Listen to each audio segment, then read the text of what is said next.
Welcome back to part 2 of our program. In this segment, our AIA New York State Government Affairs team will provide an overview of the top policy issues facing the profession of architecture and the built environment, and how you can help advocate on behalf of the profession.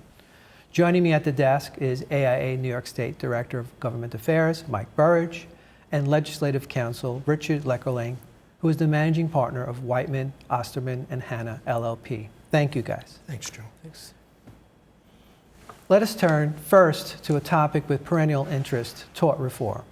AIA New York State and many other organizations have worked for years to reform tort system.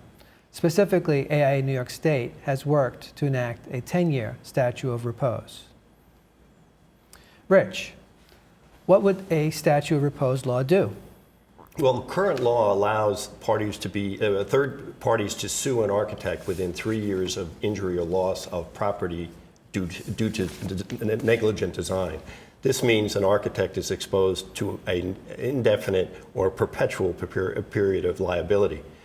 A statute of repose would place a definitive time frame when a third party could bring a lawsuit against an architect. In the case of the bill we are pursuing, the time frame would start upon the issuance of a certificate of occupancy or final payment and end 10 years thereafter, with an additional year if the third party is injured in the 10th year. Rich, what is the history of the bill, and what are some of the obstacles to its passage? Well, we have been pursuing this bill for quite some time. In 1996, we were able to get a compromise in place, which after a period of 10 years, a certificate of merit is required to be filed by a third party prior to the lawsuit being approved to move forward. Tort reform is always a very tricky subject. It is vigorously opposed by the New York State Trial Lawyers Association, who are, as everyone knows, is quite influential in the legislature. Rich, what could members do to help move this initiative forward? Well, legislators need to hear from their constituents, as Assemblymember McDonald told us earlier. Our main goal right now for this bill is to expand the list of legislative sponsors. That is, those legislators who sign their name to the bill as an endorsement. From now until the end of the legislative session, which is scheduled for June 21st, members can schedule meetings with their representatives in the Assembly and Senate and in their district offices. Legislators are usually in their district offices on Thursdays and Fridays. Phone calls and letters never hurt either. Liability reform is one of those issues which needs to be driven by grassroots advocacy, so it's very, very important for AIA New York State to get involved. Professional misconduct and illegal practice of architecture are ongoing concerns as well. This issue made a splash in the media a few weeks back when the New York State Attorney General's office announced numerous charges against an individual who has been accused of stealing architectural seals and practicing architecture without a license. Mike, what, if anything, have we learned from this case and the allegations? Well, what we do know is that the State Education Department worked closely with the Attorney General's office on this case, and we applaud their efforts to date on enforcing the laws and reining in bad actors. AIA New York State strongly supports efforts to enhance and expand enforcement efforts at the state level. The City of New York has been critical of the State Education Department's appetite to rein in bad actors in the past. Mike, do you think this case will change New York City view of the department's willingness to go after bad actors? Well, we certainly hope so, because in 2007, New York City pushed for the passage of a law which allows the Commissioner of the Department of Buildings to ban an architect or engineer if it's been determined through an oath hearing that the architect or engineer had filed a false document. This bill was signed into law in 2007, but we are pushing a bill called Due Process for Design Professionals, which would repeal this law and restore ultimate authority to the state of New York where it belongs. Why are we doing this? Because we believe the current law poses numerous problems. One, the law provides unprecedented municipal disciplinary authority over a state licensed profession. Two, the commissioner does not need to adhere to the ruling of the oath judge. And oath hearings provide for insufficient recourse to appeal a decision. Also, the law undermines and circumvents the state's authority in matters of professional discipline and denies the licensee their due process rights laid out under the state education law. Further, this law is a disservice to consumers of architectural and engineering services, because if a licensee is filing false documents with the City of New York, the state should know about it, and it should be the entity in charge of prosecuting the matter. If a false document is indeed filed, the licensee's punishment shouldn't just be confined to one jurisdiction. It should extend to the entire state, just like any other matters of professional misconduct. And the state does have a very good record of going after bad actors, both architectural and engineering, for those who have violated local laws in New York City or other local laws around the state, and for violations of the city's professional certification program, which is usually the matter at hand in these cases. These decisions are well documented and can be found on the Office of Professions website. A major topic during this year's state budget negotiations around the governor's proposal to expand the use of DesignBuild to all state agencies, public authorities, and project types, including buildings. DesignBuild is an alternative project delivery method in which the owner contracts with a single entity to provide design and construction services. Rich, could you please provide us some background on the state's push to authorize DesignBuild for public projects? Sure, Joe. In 2011, the Infrastructure Investment Act was signed into law, which authorized the Department of Transportation, the Thruway Authority, the Department of Environmental Conservation, the Office of Parks and Recreation and Historic Preservation, and the Bridge Authority to use DesignBuild. Since 2011, most of the projects delivered using DesignBuild were rather large projects dealing with bridges, roads, and other infrastructure projects, such as the replacement of the Tappan Zee Bridge, or the, as it's now being called, the new New York Bridge. Rich, what happens with DesignBuild in this year's budget? Well, the governor's original executive budget proposed expanding DesignBuild and to make its use nearly universal and permanent. The final budget agreement led to an extension of DesignBuild for a period of 4 years for the agencies that currently have that authority, and it also included authorization for 8 specific projects. What is the position of AIA New York State when it comes to DesignBuild and other alternative project delivery methods, Mike? Our global position comes from AIA National, their public policy and position statements, which states that we support any delivery method which facilitates design excellence and enhances collaboration between the parties. And we also advocate that the role of the architect as the independent advisor to the owner is maintained in any project delivery method. Within this position is a hierarchy of preferred methods. Design, bid, build remains an accepted, recognized, and preferred method, while for alternative methods, we recommend construction manager as constructor, also known as construction manager at risk in some other parts of the country. Design build, while useful in some circumstances, is not recommended for broad application for building projects. AIA New York State believes construction manager as constructor is better suited for building projects as it maintains a separate contractual arrangement between the architect and the owner, and hence maintaining the independent relationship between the architect and the owner.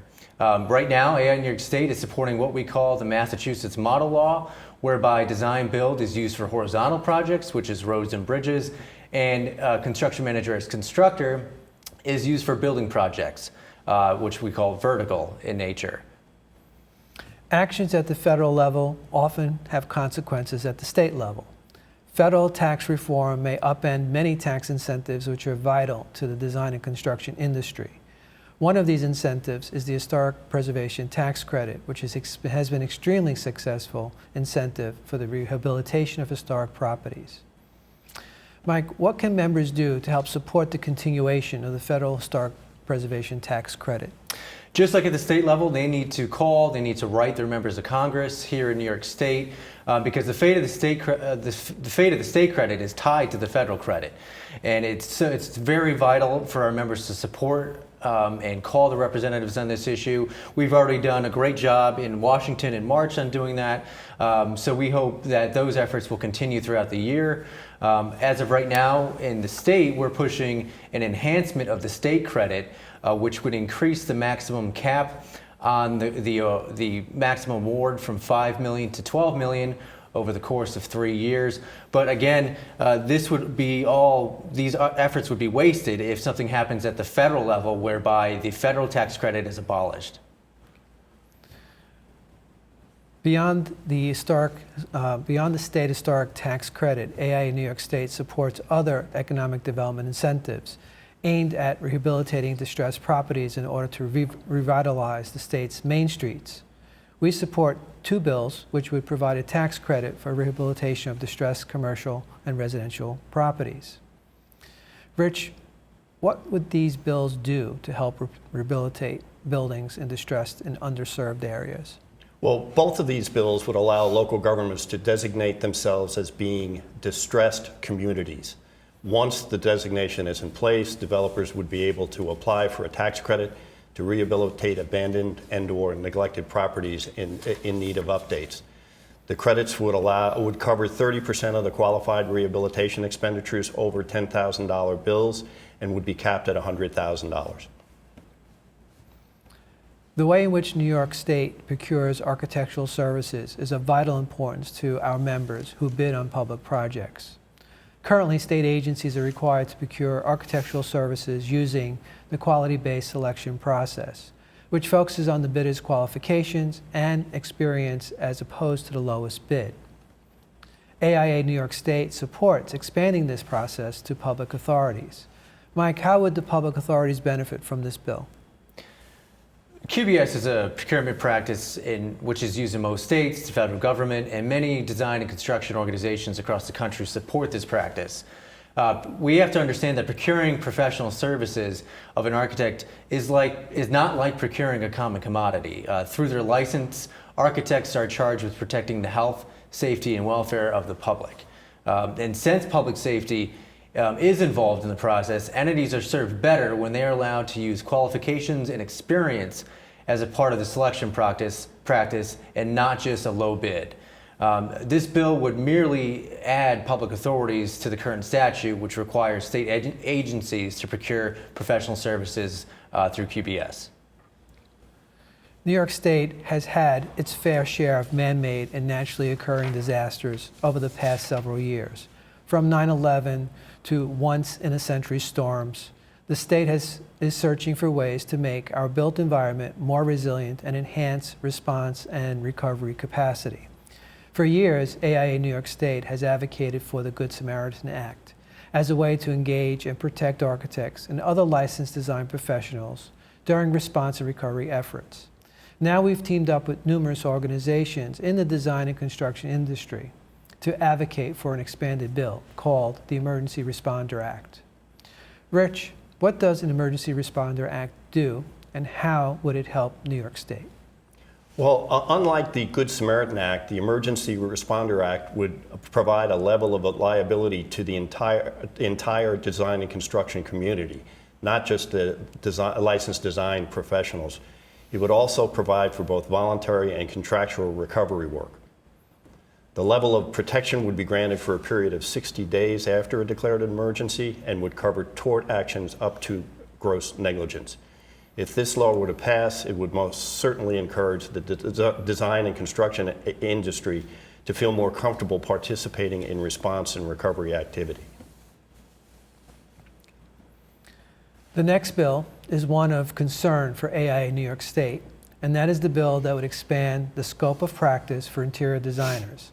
Specifically, it would allow interior designers to stamp and seal construction documents. Mike, what is our current position on this bill?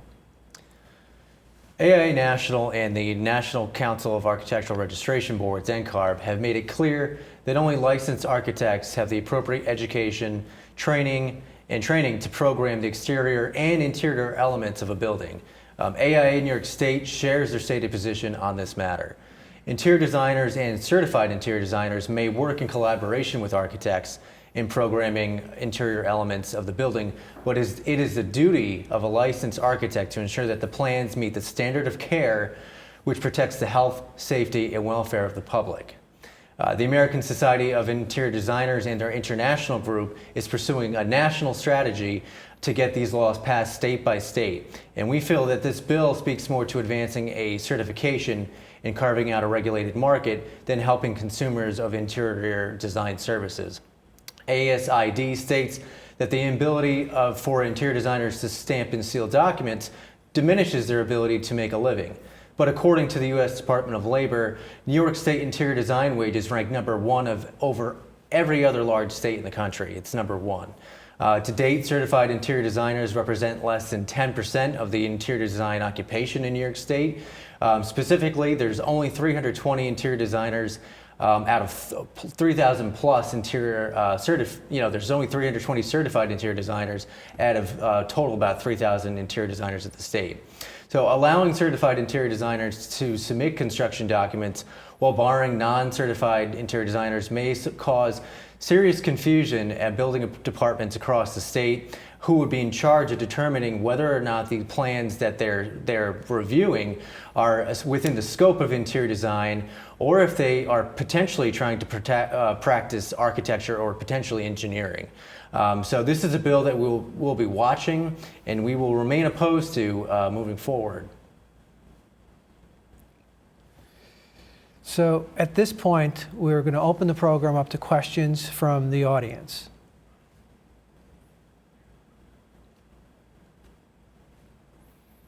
We're just going to wait a couple seconds here to see if any questions roll in on our live chat.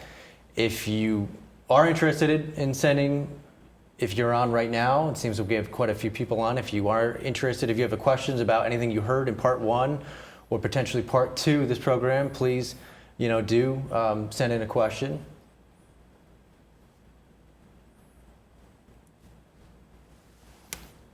And I guess maybe in the meantime, while we're waiting for questions to roll in, let's talk about Lobby Day, which is on May 17th this year. That's in 2 weeks. It's on a Wednesday. It's going to be held here in Albany, New York. Let's walk through what members should expect when they come in 2 weeks in terms of making a meeting, how to make a meeting effective, some of the materials they should bring. Okay. Sure. Okay. Really, most of the meetings are being scheduled now by the various chapters of AIA New York State. We have a really tight schedule of meetings. You should be expecting a very busy building where people are running around using the stairways because the elevators are packed. This is in the last 6 weeks of session, so a lot of different groups will be in the building. So it's going to be a very, very busy building. In terms of setting up the meetings, one of the things you should focus on is whether you're a constituent of the particular legislator. In your group, you should try to have the constituent identify themselves and try to address the issues at hand directly with the legislator. They're more responsive to constituents than they are to anyone else in the group. Yeah, and I would urge you to do a little research before you get there. Look at the state legislators' website. You'll glean a lot of information about them, especially what their interests are, what committees they serve. Anything that can help connect you and provide a dialogue, a more broader dialogue, I think is an important aspect of it. Not just simply go and just, in effect, regurgitate the positions that you're going to be espousing on behalf of the profession. It's really important that you try to make a connection. And you'll hear this from me again and again, and that is that one day, Lobby Day is great. It's important to show force as a profession, but the in-district meetings, time and time again, are the critical aspect of developing those relationships, gaining that trust, and becoming a valued advisor to the individual staff and legislator. I think it's critical for us to have those relationships and be the trusted advisor. We have a lot to offer in our communities to the constituents of each of the districts, and we need to work on it. It's that simple. I think it's Also, these meetings, whether or not they're in Albany or whether or not they're in the district office of the legislator, it's a very good opportunity to actually talk about what their chapters are doing. If they do have time to do that, that's more probably appropriate for in-district meetings when you could talk about, because our chapters are doing a lot of good work around the state, from Buffalo to the eastern end of Long Island. Our chapters are doing great work, so in some instances, this is a really good chance to kind of show off in terms of what your chapter is doing to help community members in their district. I know legislators love to hear that. I know our AIA Buffalo chapter is working to help veterans posts make their veterans posts more accessible. I mean, issues like that are just great to have a side conversation with the legislators about. Looks like we do have a question. What is the best way to start the discussion and engage with legislators about these topics? Is our first question. Well, I think Joe touched on that, and I think what's really important is to try to develop a commonality with the legislators, something of common interest. If it's a project in the district that you're working on, that's a good idea. Everything is local to legislators, and trying to identify some commonality of interest with the legislator is really important. One other thing that I think is an important thing to realize, you may be dealing with staff in a particular meeting. Take that meeting very seriously. Sometimes the staffer has more time to listen to you carefully and can report to the legislator very well. So don't assume that because you had a staffer on that particular day that your voice wouldn't be heard. So please take those meetings very seriously. I think that's great advice. Actually, as Rich and we're both former legislative staffers, we can attest to that. Sometimes your top staffers, they more so have the ear of the legislator, and sometimes they do press. And if you impress the legislative aide or director enough, they will put in a good word for the issue that you talk to them about. So if you do get by chance a staffer, it's always good to know that your meeting can still be very productive, and that you should not be discouraged if by chance you do get a member. It's probably even more likely in Albany because the legislators are running around to different meetings. They have committee meetings. The day that we'll be coming in on is a Wednesday, which is kind of a getaway day. So their session time is going to be a little bit earlier in the day. So there might be a chance if our meetings are getting closer to the afternoon time that you will have a meeting with an aide of the legislator. Don't hesitate, if you don't know the answer to the question, to tell the legislator that you don't know the answer to the question and follow up with the answer after the meeting. The other thing I always suggest is it's a great tactic to follow up a meeting with a letter to the legislator, thanking them for the meeting and addressing any of the issues that you talked about that day. We got another question here. Are there really only 320 certified interior designers in New York State? And how many architects are in New York State? There really are only 320 certified interior designers. You can go right to the Office of Professions website, and they have a list of all the professions. They have certification and licensure statistics, and in that you can find them not just by state but also county. And yes, there are only 320. In terms of architects, there are 10,000 licensed architects in New York State. That's domestic. Beyond that, other architects from other states who are also registered in New York would bring the total up to 17,000. So in that 320, the certified interior design number includes those who are certified interior designers in other states who are also certified here in New York. So you have about 17,000 licensed architects who are registered in New York State to about 320 certified interior designers here in New York State. And most of them are based in the 5 boroughs in New York City, and that's CIDs. We got another question here. Could you please discuss the importance of alignment and staying consistent with AIA New York State positions versus going in a different direction because an individual does not agree with a position?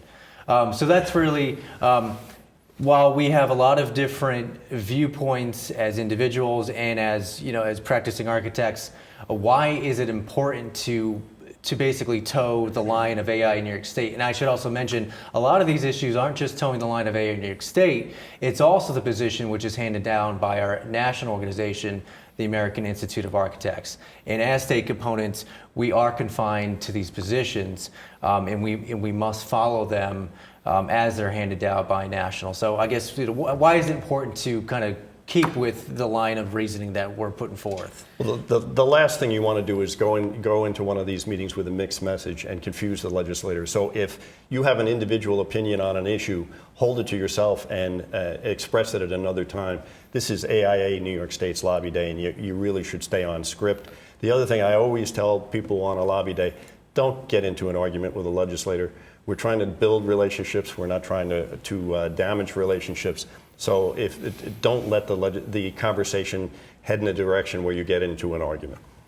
And I think it's important that, as an organization and as individual practicing architects, that we take the time to discuss and debate amongst each other. In recent, without going through specifics, in a recent series of discussions, what we found is discussing from one chapter to the state's position, that after multiple discussions and going through the pros and cons of each item very carefully, looking at AI National's position, AI New York State's position, and the components' position, we found commonality, and that everyone moved to what I would consider to be a consensus position.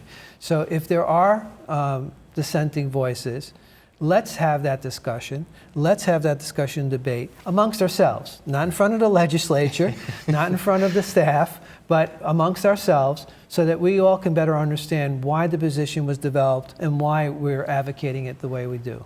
We get another, our questions are rolling in now. We get another question. Regarding design build, would it be nice to have examples of less successful vertical projects? They don't get advertised all that well. It would be nice. It's not something you can go onto a website and get information of.